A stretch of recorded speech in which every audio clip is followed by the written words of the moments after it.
Hello নাটক প্রিয় বন্ধুগণ, সবাইকে স্বাগত জানাচ্ছি। যারা নাটক ভালোবাসেন তাদের জন্য এই ঈদে দারুণ কিছু নাটক চলে এসছে এবং সেগুলো দেখে চেষ্টা করব আপনাদের সামনে তুলে ধরার জন্য রিভিউটা।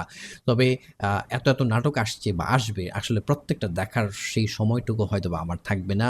গত ঈদের মতো আমি চেষ্টা করব বেস্ট কয়েকটা নাটক আপনাদের সামনে তুলে ধরার জন্য। আমি আজকে আপনাদের সামনে যেটা তুলে ধরব সেটা ঈদের দিন রিলিজ হয়েছে, যেটা গত ঈদেও এসছিল। আমরা জানি সিনেমাওয়ালার ব্যানারে এসেছিল 'তোমাদের গল্প' নাটকটা। অসম্ভব প্রিয় একটা নাটক, যেখানে আমার অন্তত প্রিয় অভিনেত্রী তটিনী আছেন, যার আ মানে চঞ্চল মনা যে ক্যারেক্টার সেটা আমাকে খুব মানে মানে আকৃষ্ট করেছে। শালু।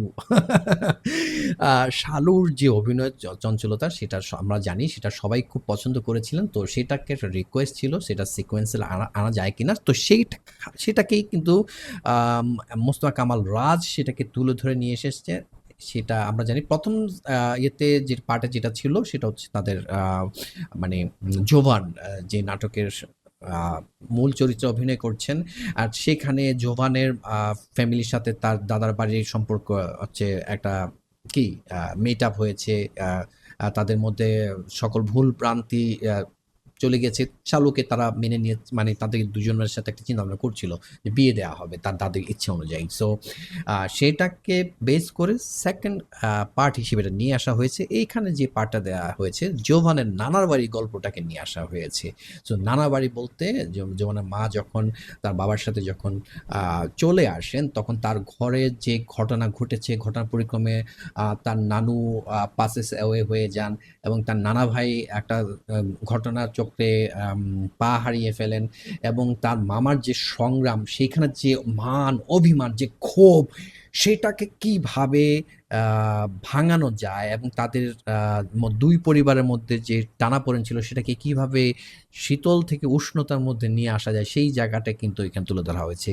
দারুণ কাজ করা হয়েছে। এখানে প্রত্যেকজন, আমি আসলে কার নাম বলবো, এখানে জোভান তোটেনি আছেন, দিলারা জামান তো মানে যে অভিনয়টা করেছেন, ঘরে ঢোকার জন্য মাথা ঘুরে পড়ে যাচ্ছেন। এই বয়সে অসম্ভব দারুণ তিনি অভিনয় করেছেন।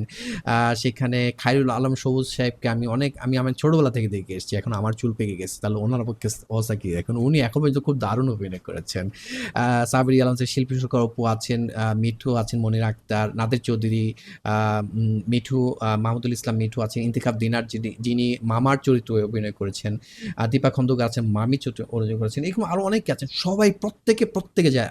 আজিজ সাহেব আছেন। আমি ওনার নামটা কেন ভুলে যাই।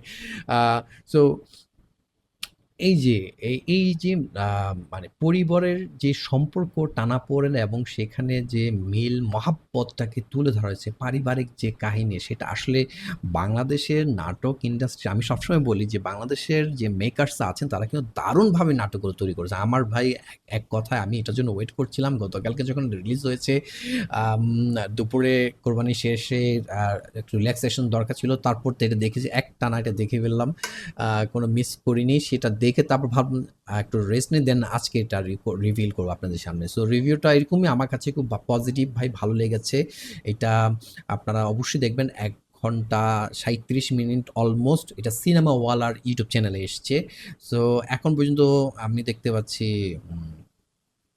৪ মিলিয়ন মতো মনে হয়, আমি যদি ভুল না করে থাকি।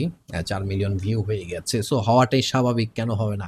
সো এই জিনিসগুলো মানুষ দেখার জন্য অপেক্ষা করে থাকে। সো আপনি বা আপনারা যারা দেখেননি অবশ্যই দেখে নেবেন। আমি রিকমেন্ড করব। আরো কিছু নাটকের রিভিউ আমি নিয়ে আসবো ইনশাআল্লাহ আপনাদের সামনে। আমার কাছে ভালো লেগেছে। আপনারা যে দেখেছেন, আপনাদের কাছে কেমন লেগেছে সেটা অবশ্যই কমেন্টস করে জানাবেন। আর যারা দেখেননি তারা অবশ্যই দেখবেন। দেন ভুলে যাবেন না আমার কাছে এসে আমার এই ভিডিওতে অবশ্যই কমেন্টস করবেন আপনার কাছে কেমন লেগেছে।